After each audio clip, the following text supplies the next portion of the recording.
The beautiful thing about growth as a human being is that you can discover or make conscious decisions about the purpose and function of things that you're doing and then make shifts. And yet all of this isn't just contingent upon the single opportunities that I've created or any visible LinkedIn following or whatever, but rather I think of it as like my growth has come from a clearer and ever larger understanding of what I do and what the purpose of it is and who it is for.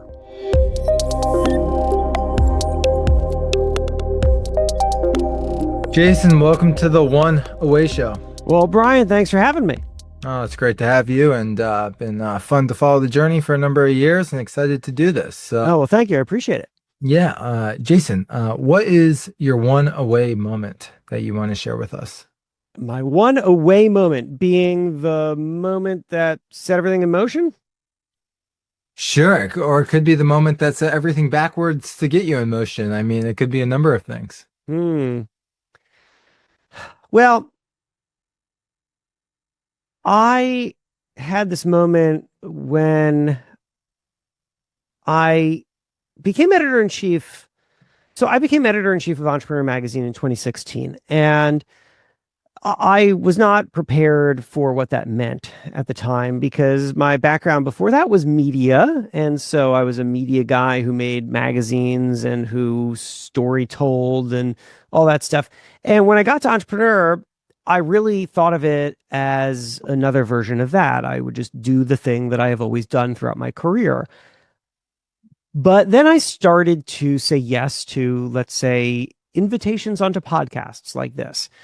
And I realized that for the first time in my career, people had this expectation of me.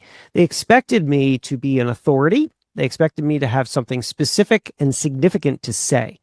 And I did not feel like an authority, and I did not feel like I had anything specific or significant to say. And that felt very uncomfortable. And then I realized something very important. And this was really a transformative insight that has driven everything else that I have done for the past 10 years and has shifted me from being a guy who just thinks about media to a guy who really embodies the world of entrepreneurship. And that was that I realized that if I could become the person that everyone thought that I was, if I could live up to the expectations that seemed to be set around me as a guy who has a title called editor-in-chief of Entrepreneur Magazine, well, then it seemed like a world of possibility would open up. And I think that we all have moments of that, don't we? In some way or another. It may not be that you got handed a fancy title, but it could be that you have positioned yourself in a new role, or you've built something and it has scaled to a level that you may not have anticipated. And we confront these moments where we say, am I able to be the thing that is expected or asked of me in this moment? And I don't know that we always are able to rise up to that moment, but I made it my mission to do so, which meant rethinking who I am to people, what I have to say, what I am comfortable with, how I understand myself, what my ambitions are, what my network is, and how do I just comport myself on a day-to-day basis. And the result of that 10 years later is what you see sitting in front of you. That's super interesting perspective. I mean, from what I heard, it sounds like you realized pretty quickly the world's expectations of you and what maybe you had to be versus where you were, and you chose to rise. My question to you, though, was how much of that was you thinking, hey, I need to like conform to this audience to have something to say, versus like becoming truly an evolved version, right? Like how much of like the evolution of Jason was like the true evolution? It just was a new world that you had to walk into, versus I should do this because this is what's going to really help me succeed in this role, or maybe a mix of both. No, it was really a recognition of the difference between old opportunity and new opportunity.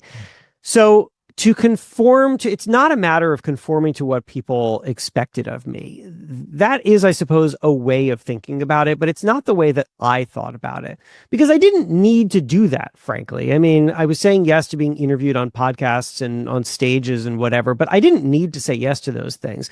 I could have very easily said no to those things and just kept my head down at Entrepreneur doing just the thing that was asked of me, right? And the thing that was asked of me was not, hey, go become a public person. The thing that was asked of me was, hey, do well for this brand, right? Help this brand grow its assets, make a better magazine, develop its content strategy, and so on. And by the way, I'm just going to tell you in case this is coming through on the mic and I don't know, but we're recording at 5:19 p.m. on a Monday. And my 7-year-old just walked in the door. And the very first thing that he did, of course, was go right over to his cornet because he plays the cornet, which is like a tiny trumpet. And so he is down there rocking out. And if you hear that in the background, that is what's going on right now. So I'm going to try my best to just stay coherent as I'm listening to a 7-year-old play cornet downstairs. So anyway, I didn't need to do those things, but I wanted to. And the reason is because I really saw this fork in the road where I could say, I came here to just be a media guy. I will just focus on being a media guy and make media. And that would have been the old opportunity. That would have just been the linear path of I made media before, I'll make media again. But what I saw in front of me, if I was willing to transform myself, was a new opportunity, a completely different set of opportunities. And I was very convinced and compelled by the growth potential there because I realized I was just one thing. I was just a media guy. And frankly, these days, and this was 10 years ago, but I'm not an idiot. I saw it coming. These days, being just a media guy is you might as well be the dodo. I mean, you're going to go extinct. It's a rapidly shifting and shrinking industry. So having media skills is very useful. Being anchored just to media, not as useful. So I was excited to say, well, if I can really lean into this, can I make money on stages? Can I start getting involved in people's businesses? Can I create myself as an asset that people will pay me to show up, to help them, to advise them to something? Can I build out my own ecosystem of assets, like a large LinkedIn following that I'll be able to monetize? Can I start finding partners that want to build things with me and start my own companies? This is the kind of stuff that I was thinking about. And I didn't know what it looked like, but I definitely did understand that if I was willing to put in the difficult work of rethinking who I am and how I work, on the other side of that was tremendous new opportunity. And that's more important to me than old opportunity. Yeah, I love it. It seems like that hit the forefront pretty quickly to say, there's a whole world for me to walk into. You realize that potential and opportunity, and clearly have doubled down on it to ultimately probably become a lot more valuable to Entrepreneur than what they originally hired you for. So I yes, just really 100%. It all, and this is always the case, by the way, which is that look, in front of you, in front of me, in front of everybody at any one time are two sets of opportunities. Opportunity set A, opportunity set B. Opportunity set A is everything that is asked of you. So if you have a job, then it's what your boss expects of you. If you own a business, it's what your customers, investors expect of you. And that's fine. You got to, those are good things. You got to do those things. That's opportunity set A. Opportunity set B is everything that's available to you that nobody's asking you to do. And that could be anything from I am interested in podcasts, so maybe I'll start my own podcast, to I should join this different team, to I should explore this new avenue, to I should take a class in this. And my belief and my argument has always been that opportunity set B is always more important, infinitely more important. Because if you only focus on opportunity set A, you'll only be qualified to do the things you're already doing. But opportunity set B is where growth happens, where discovery happens, where development happens. And I always, throughout my entire career, have been pushing myself to recognize and then lean into opportunity set B. So that's what I'm seeing here in this moment. And that's the reason that I'm pushing myself so hard. And so to your point, there are always these balances to be drawn about well, how am I valuable to me? How am I valuable to others? But I know that by pushing myself out and following opportunity set B, it doesn't mean abandoning opportunity set A. By finding new things doesn't mean abandoning old things. In fact, what it means is that you become more versatile, you become more powerful, you become more interesting, you draw more people to you. And then that can feed your employer if you work somewhere, it can feed your company, and it can certainly feed you. Hmm. Yeah, I love the analogy. So I have a question for you, like based Sure. on everything that you're saying. I'm going to bring it around, so bear with me for a second. So I was at the gym this weekend and I was Uh-huh. listening to a podcast. And it was what's the question that was painted was what's the difference between a 7-figure and low 8-figure entrepreneur from a 9-figure entrepreneur? Mm-hmm. And basically the answer accumulation set was essentially the 9-figure opportunity just saw a more expensive pasture with a bigger opportunity and went for it versus Uh-huh. the 7 to to 8, low 8-figure entrepreneur who was just pretty happy, like in their kind of zone. And not Yeah. that one's any harder or one's any more challenging. They're both hard. One just saw a different maybe set. So my question to you is, okay, you're an entrepreneur or you're like hired at an exec role opportunity and you're hired for a certain set of tasks or you create a company in a certain domain that's pre-existing. Like Mm-hmm. what's required to then say, okay, there's a whole other opportunity set that didn't really come with the job, but like I see, like, how do you uncover that? How do you discover that for yourself as the first step? And then how do you like make a plan like you did or opportunity criteria to then go pursue it, right? Because you saw the unseen. Mm-hmm. Well, it's a great question, but let me ask you a clarifying question before I jump into it. Because are you asking me more personal development, like how do you understand yourself or understand the company? Because the example that you gave me, what's the difference between a 7 and 8 and a 9-figure entrepreneur, for example, is about how they see opportunity. And I think that there's a lot of truth to that. And it often comes in the form of we're not this, we're that, right? It's like we're not a, we're not a, I don't know, we're not a baking mix platform. We're a baking mix company. We're a platform for joy, and it's like you think more expansively about what your market is and how you can serve people. And that's a well-trod path for success. There's a version of that you can do personally too, but they're in a way different things. Yeah, it's a good question. I mean, look, I argue like they're fairly interconnected because to like Hmm. see a bigger opportunity, you probably have to go through some things like to kind of get there. And Yeah. I don't know. So I'm really like asking you, like you saw the unseen. You could apply that to starting a company. You applied it to a job that gave you a platform, which is a platform that you built really for the company in a way, right? Yeah. So Yeah. like I think there's a skill criteria and like a development opportunity, maybe personal development, where you to be able to recognize and have the self-awareness and foresight to do that. I'm curious how you were able to do that and how you let someone else others see those horizons. Yeah, so okay, so it's a number of things. Number one is it is a high tolerance for discomfort and for exploration. And I have both. Very, very high tolerance for discomfort and exploration, which is to say, I'm going to embark upon something that I don't fully understand, knowing that I'm going to suck at it for some period of time, but that on the other end of this is going to be something that feels good and growth oriented, and I'm going to figure out what the end goal is along the way. And that means really sitting in some uncertainty. Ryan Reynolds told me to be good at something you have to be willing to be bad, and I really really love that line. So if we're going to just take one slice of what I did, for example, I knew, because friends told me, frankly, that I could probably make money standing on a stage and giving keynotes. I didn't know how to do that at all. No part of that. I'd never been on stage giving a keynote. I didn't know what I would even talk about. But I figured if that is indeed an opportunity, then what is the starting point for figuring that out? Well, the starting point is probably to go watch some people give talks and get a sense of what good looks like.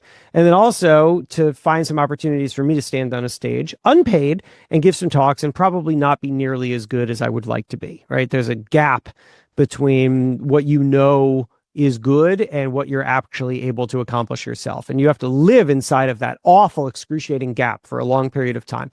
So I had to do that. And then I had to know going into it that I don't really know the plan here. I don't know how long this takes. I don't know exactly what I need to know to get good. I guess I can hire people to do that, but frankly, I don't like that. Like I'm a real figure it out myself kind of guy. So I would never hire like a speaking coach. I just want to figure it out.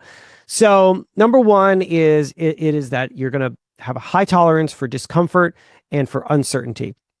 Number two is that you cannot be romantic about the thing that came before. So the second that I started to transition out of being just quote unquote a media guy and into something larger, I just fully abandoned my own original identity as a media guy. And it wasn't that hard to do. It's not like I was like, I got to get this thing off of me, like, it's like get it off of my back, but rather it's there's that line, the classic line from the end of When Harry Met Sally, which is something like, when you find the person you want to be with for the rest of your life, you want the rest of your life to start right now. Like I just felt that way about this. I feel that way about new ideas and opportunities, that as soon as I see something that I want to lean into, it becomes so much more exciting to me than the thing that I was before. And I'm almost impatient to figure out how to become that next thing and not get anchored to the old thing. And I think people do the opposite of this way too often, where as they're trying to evolve their company or evolve themselves, they get caught up in what they used to be or how they used to work or what the company used to stand for. And you know what? Just who the hell cares? It just doesn't matter what used to be, because that only served the past, and it served the people in the past, and it served you in the past. And it can be wonderful. It's wonderful that that all worked for you. There's nothing wrong with change, because it doesn't invalidate what came before. In fact, it celebrates what came before. The thing that you did before actually helped get you to the place where you are now, where you can have the opportunity to reinvent and to rethink what you are and then move forward. And if you do not have that combination of the comfort with uncertainty and with the ability to shake off with glee and celebration what you were before and how you operated before, then you will just be stuck doing what you did before. What I think we just did with that, Jason, was I think we just came up with your reinvention framework for your next book. Yeah, actually, it sounded pretty good, but tell me what you heard. I heard this. First, you need to identify opportunities. Uh-huh. So you need to survey the land. Then you got to know that you're going to suck. And once you identify the opportunity you want to pursue. And that, I think what you said that was kind of unspoken, but directly spoken was, like, there's a gravitational pull or feeling towards those opportunities that you need to maybe physiologically be aware of. Yeah. And you know that going into that, it might suck and it might scare you, but over a course of time, you're going to probably get pretty good at it. Right. There is a timeline to coming and creating that for yourself. You have to strip your old identity to do it. And I don't know the last part but I was. It sounded good though. But I was like, this is good. You're really on a good thought path here. But no, yeah. So let's play this out a little bit, right? Sure. So you just shared your journey of becoming in the new media landscape as you took this role as entrepreneur. As you began to let's just go through the steps. So we surveyed the landscape. Obviously, because of your role, certain opportunities came to you, which you've shared. But how are you looking at the opportunity set in terms of a strategic fashion? What was best for entrepreneur? What interested you? Where did the ideation go once you said, I'm going to commit to this new path? Well, you have to have a North Star. And in my personal case, the North Star was essentially, well, what is the problem that I need to solve, and what does, at least abstractly, a solution look like? And I understood that the problem for me that I need to solve is that I am owned by other companies. That had been my career, is that I was an employee and I would do work for, let's say, a magazine. And therefore, I would reach that magazine's audience, but I wouldn't really accrue that audience for myself. And I would write for that magazine, and then they would own my work. And then when I left, I'd leave with really nothing. I would leave with no new audience for myself, and I'd leave with no intellectual property that I owned. And that was my career. And that, I'd say that's most people's career. That's how it works. But I was starting to think of that as a problem. And the problem was that it isn't future proofing me in any way. It is in fact just making me reliant and dependent upon future employers, and I don't like that. So the solution is that I need to create things that feel wholly owned by me. And so the wholly owned by me really requires me to have something that I can own. And I'm looking around and I'm thinking, well, what is that? I'm not going to buy Entrepreneur Magazine. Like I don't have the money for that, but I can turn myself into an asset that I own, which just sounds a little strange. Like we all technically own ourselves, but we don't often think of ourselves as assets. And if we do think of ourselves as an asset, well, then how do you build that asset? And how do you control that asset? And how is that asset valuable and useful? And I didn't even know the answer to that, but I did know that if I could do it, then I had a product, which was me, that I was in full control over, that doesn't matter what happens at Entrepreneur or anywhere else, I own. So that is step one, is when you're looking around at the opportunity, is what is the problem, and then what does the solution at least start to look like? And I think that you can easily port that into building a company too, right? Like, what is the problem? The problem is that this doesn't exist in the marketplace. The product is that these customers are not satisfied in this way. The problem is that,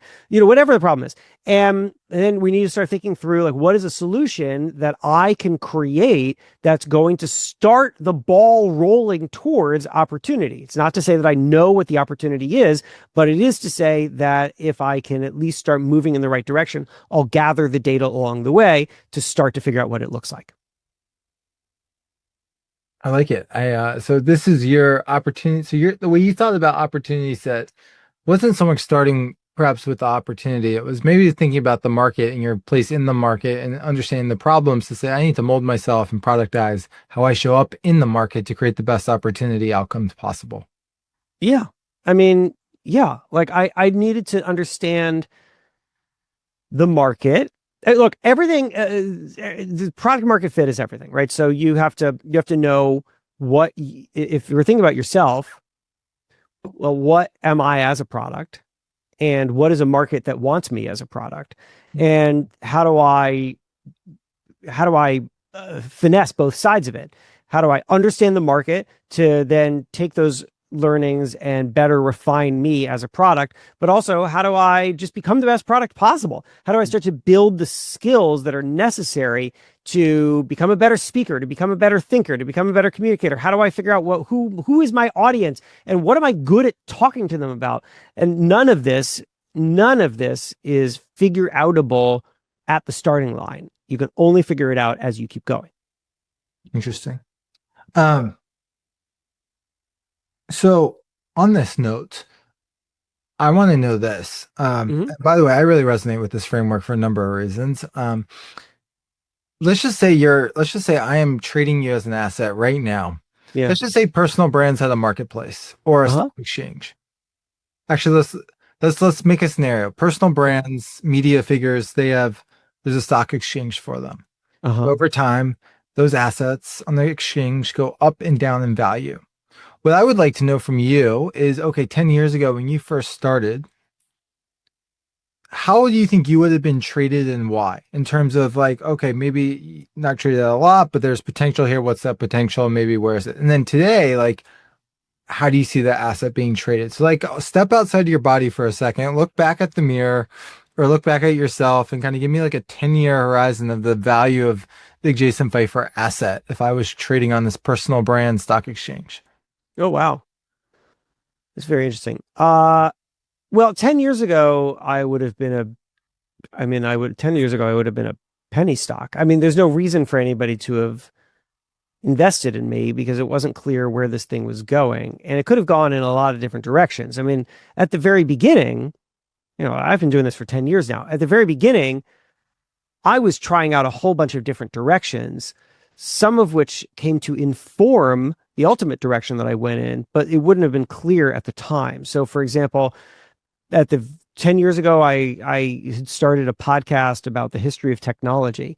And when somebody had me on a podcast, I was often telling them long, detailed, often very funny and interesting stories about the history of the bicycle or why the elevator was so dangerous or whatever. It was, it was interesting stuff, but it wasn't all that practically useful. Now, what did it do? What it did is that it attracted an audience of tech policy people. And so for a while, it seemed like maybe I was going to be the guy who spoke to and tech policy people at tech policy events. And I did a couple of those at the very beginning. And yet that's a really small market. And it would have been a pretty low and uninteresting investment if you were investing in me as a stock at that time. But the beautiful thing about growth as a human being is that you can discover or make conscious decisions about the purpose and function of things that you're doing and then make shifts. So in this case, after a couple of years of doing the tech history stuff, I decided, you know what? I don't really love tech policy. It doesn't interest me all that much. And these stories from history are fun, but they're also really long and they're not that practically applicable to the business audience that I'm speaking to. But talking about this stuff is really talking about change. It's really talking about how change happens. And change is something that every business owner grapples with. And change is also a subject that people always want to book keynote speakers for. And if I can start to utilize the insights that I have about how technology evolved and then start to shift into talking about how businesses evolve and get a little more focused on the individual business owner instead of the technology creator, I might have something here. And that shift took a number of years. If anybody ever wants to check out, I wrote a book that came out. I wrote it in 2020. And it came out in 2022 called Build for Tomorrow. And it is very much a document at the middle of that transition because I'm writing about change and it's really about it's a whatever I call it. I call it it says it over there. It's behind me. I can't read it. It's like a growth plan for adapting to change and future proofing your career, or something like that. And I mix business stories with history of technology stories because I was in that moment where I was trying to figure out what this old thing that I was doing is going to serve for me going forward. And now all the technology stuff is basically gone. And instead I'm doing this other thing. And now I would like to think that I'm a pretty investable stock. And the reason for that is because I found this market that spends highly on anything that it can see as having a significant ROI. And people come to me seeking partnership and understanding me as a notable and intangible asset. So I have a lot of companies that want me to sit on their advisory boards because I have a large network or because I'm able to pattern match and say, oh, you want to do this and I can tell you about this other person who did that. I am brought into organizations or to speak at companies because there is an expectation that given the access that I've had for the last 10 years to entrepreneurs, I have a lot to say. And I do have a lot to say. And yet all of this isn't just contingent upon the single opportunities that I've created or any visible LinkedIn following or whatever, but rather I think of it as like my growth has come from a clearer and ever larger understanding of what I do and what the purpose of it is and who it is for. Super interesting. Okay. I like how you kind of trace the steps back where it was. I have a good follow-up question, so let me come around. But you're essentially saying like, all right, I would have been a penny stock. Here's why. But to increase the value of that stock, like you had to get the lessons, you had to learn the history. But you realized at the point in time, history wasn't enough. So, all right, if I can understand the history and the pattern recognition, I could probably help people navigate moments of change in their life. Okay, let me bring all these connections, stories, experiences together and help people think about things differently as they navigate the waters. Is that fair? Yes, and I should also add that wasn't just my own genius idea, because there is something very important that every business owner should do that I happen to be fortunate enough to do at that exact moment, and that is talk to your consumer. So in this case, I had hired a consulting agency called Pen Name Consulting to try to grow my technology podcast at the time. And the very first thing that they did was that they had a consumer insights researcher named Rochelle DeVoe, who has since become a good friend. Rochelle reached out to and got on the phone a ton of my listeners from that podcast. And she interviewed them to understand why they like the show, what kind of problem they're trying to solve that they find the show does. And then she came back to me with this report. And this report truly changed everything, everything about me.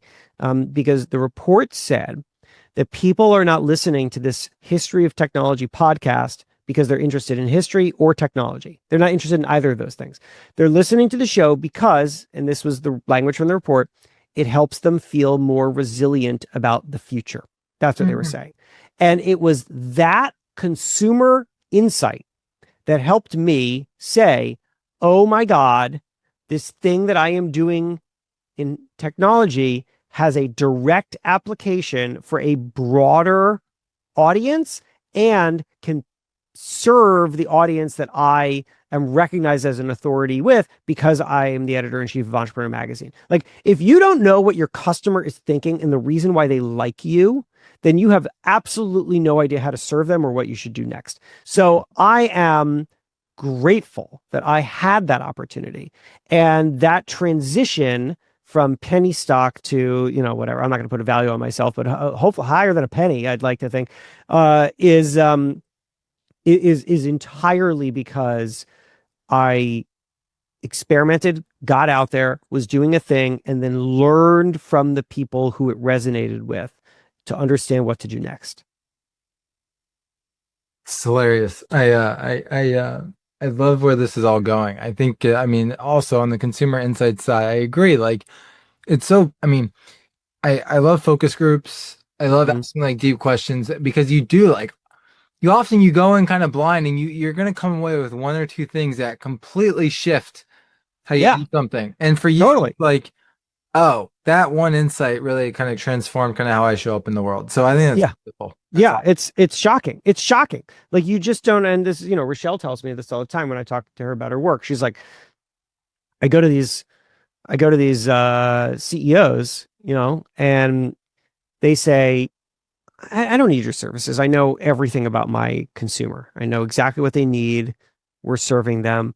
And then if they ultimately do hire Rochelle, usually because they've stagnated in some way, and then she goes and talks to the consumer and then comes back and she has insights they did not have because they were not talking to their consumer, or they were talking to them, but they were talking to them casually and they didn't have the level of rigor that is required to understand what your consumer is really thinking. It is so important to deeply understand and engage with your consumer. And I am living proof of that. Yeah. Okay. Look, I think we've seen evolution. I think I heard about you, met you, I think at 2016, 17 event. And then, it's been a lot of change. So that would have been at the very beginning of all this. Yeah. The beginning. Okay. So here's a question for you. You're probably not expecting this. I don't know if you want to answer it, but it might be fun. I'll answer anything. So if David Senra came to you and said, Jason, I've been David Senra from the Founders Podcast. I don't know, but okay. Have you heard of the Founders Podcast? No. Oh, okay. Sorry for making David. Sorry for making such a false assumption here. Anyways, okay, this won't work then. I'm going to totally figure it. It's all good. Not to embarrass. No, well, what would he have asked me? Well, his whole podcast. All right, well, maybe we can send it to him. Maybe it would be worth send it to him. David, have me on your podcast and ask me the question. And I apologize if he's like a big name and I don't know. I'll be honest with you. I actually, as a guy who makes tons of business media, I don't consume tons of business media. I don't learn from listening to people. I learn from talking to people. So I actually consume very little in terms of podcasts or business books. I consume very little of it. And instead, I just optimize for spending time with interesting people and dialoguing. And that's how I learn. So anyway, David, I apologize, but I'm very happy to be on your show. I don't know him, by the way. Okay. And by the way, I learned the same exact way. But I do read or listen to something when I'm trying to hyper accelerate the learning curve. But I also agree, I don't just blindly consume something. But what I was going to say is, so he has a podcast that's pretty like niche, but like well known in the founder community. It's Okay. on like the history of these individuals in the different companies. You could maybe think of it a bit like the Acquired podcast, which you might know of. Uh-huh. Anyways, it's like it's him like giving like the history dialogue. In my opinion, he's done a great job sharing the history of these really interesting people and companies. Mm-hmm. But he hasn't made that, again, I could be shooting myself in the foot here, that shift maybe that you have to like a more expansive pasture of the opportunity set B to bring things home a little bit. Yeah. So my question to you is, if you found someone in the shoes of Jason 10 years ago and they walk into a opportunity set and they realize it's before their eyes, kind of what's like, the pat on the shoulder, like advice that you would say to them? Uh, well, so in other words, if I had run into me 10 years ago, what would I say to Yeah. me? Yeah, that's fine. That was a long journey to get there, Brian. I know, I'm not as, I gotta work my media skills, clearly. um, it's funny. I I've thought about this because there's, you get versions of this kind of question, and the answer is in part, I mean, I think the realistic answer is that if the version of me from 10 years later showed up, if the version of me 10 years from now showed up in front of me right now, we wouldn't even know how to talk to each other. I mean, like, like Mm. I'm living in such a different world than the person from 10 years ago is. Like my frames of reference are all different. My network is entirely different. There's no way for me to have imparted anything truly significant from here. It's sort of like it's like a modern human walking up to a chimpanzee, which is like a version of us from, millions of years ago, and just being like, let me give you some advice about what you should do next. It's like, what? That's not, what are you talking about? So, instead, I think that what I would tell that person is, whatever you are thinking about exploring, just explore it. Like, don't hold yourself back. Don't overthink it. Just bias towards action, optimize for yes. There's just simply no better gift that you can give yourself than to bias towards action and optimize for yes.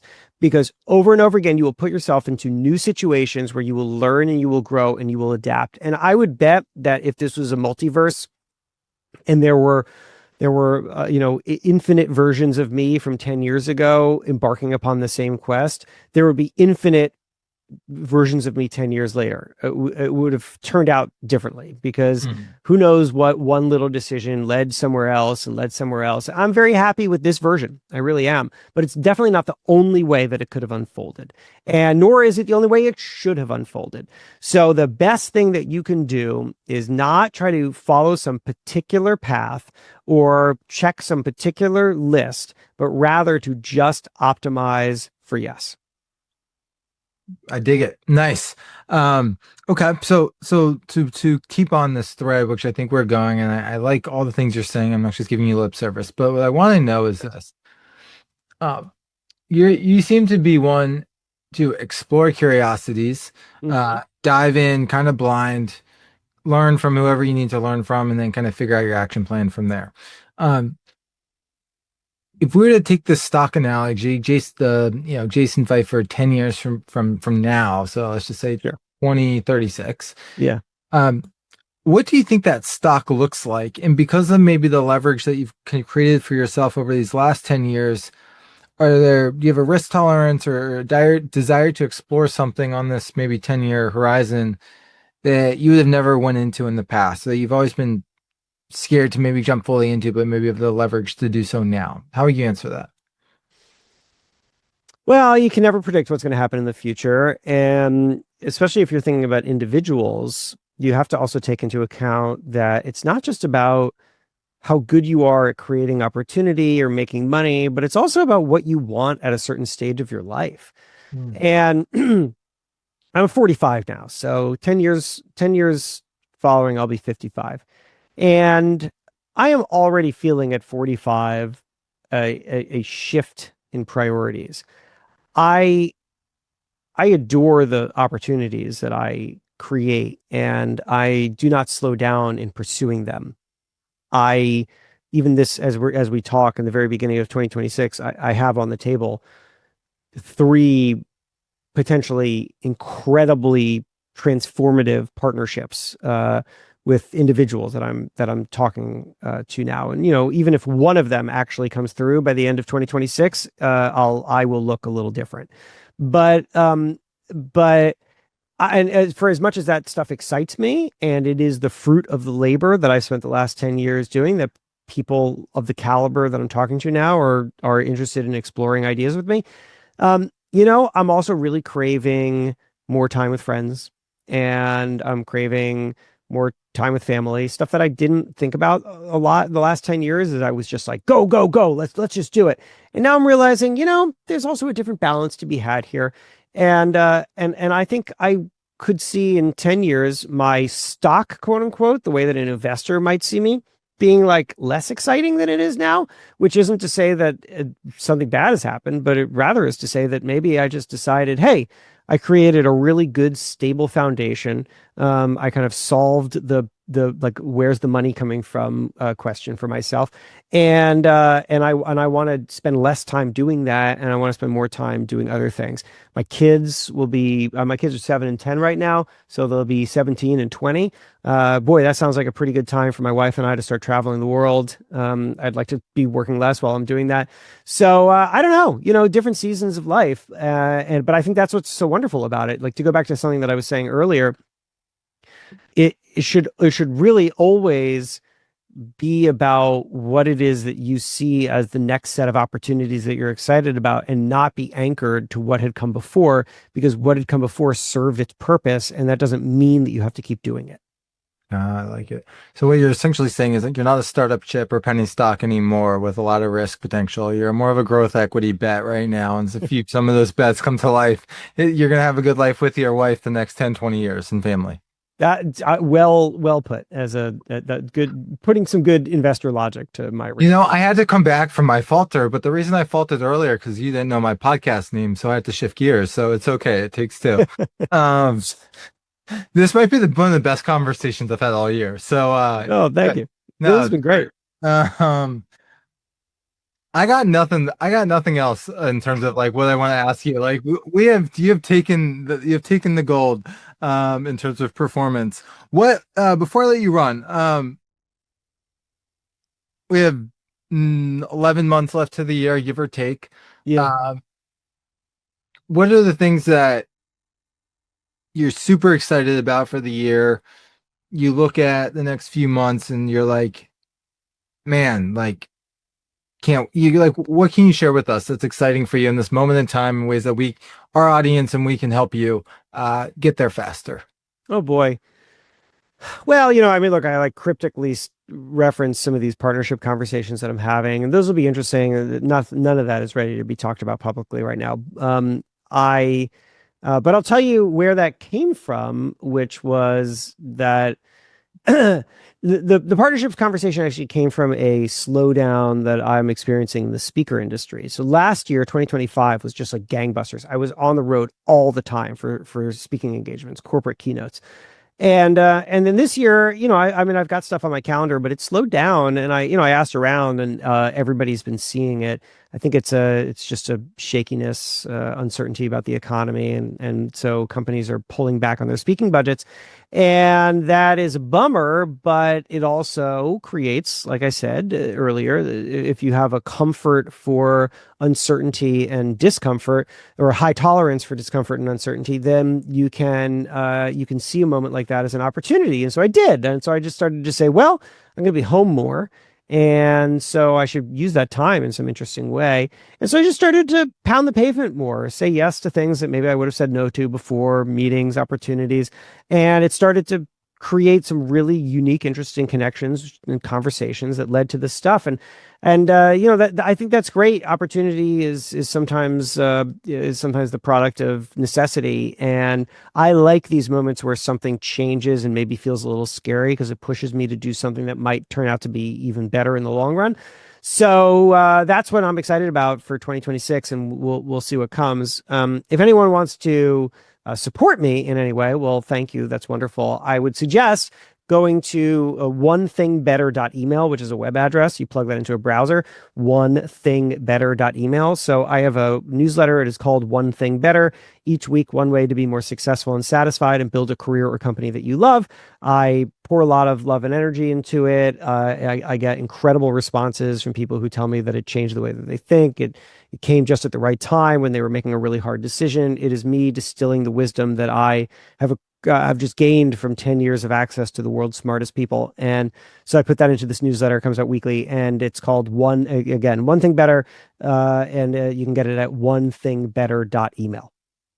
Love it. All right. Well, we are going to send people your way for sure. We can definitely do that. And you can tell your audience that you've now coined the terminology, the personal brand stock exchange, and you can set your price, and maybe you have a marketplace or something in front of you to scale, and future's bright. Jason, thanks for coming on the show. Where can people find you? Oh, well, thanks, Brian. This has been so fun. Well, again, you can find me at onethingbetter.email. So plug that into a browser. And then otherwise, LinkedIn or Instagram are the two places that I'm looking at way too often during the day. And so follow me there, reach out, say hi. I promise I will respond. Great. All right. We'll send you on your way. Thanks so much. Hey, thank you.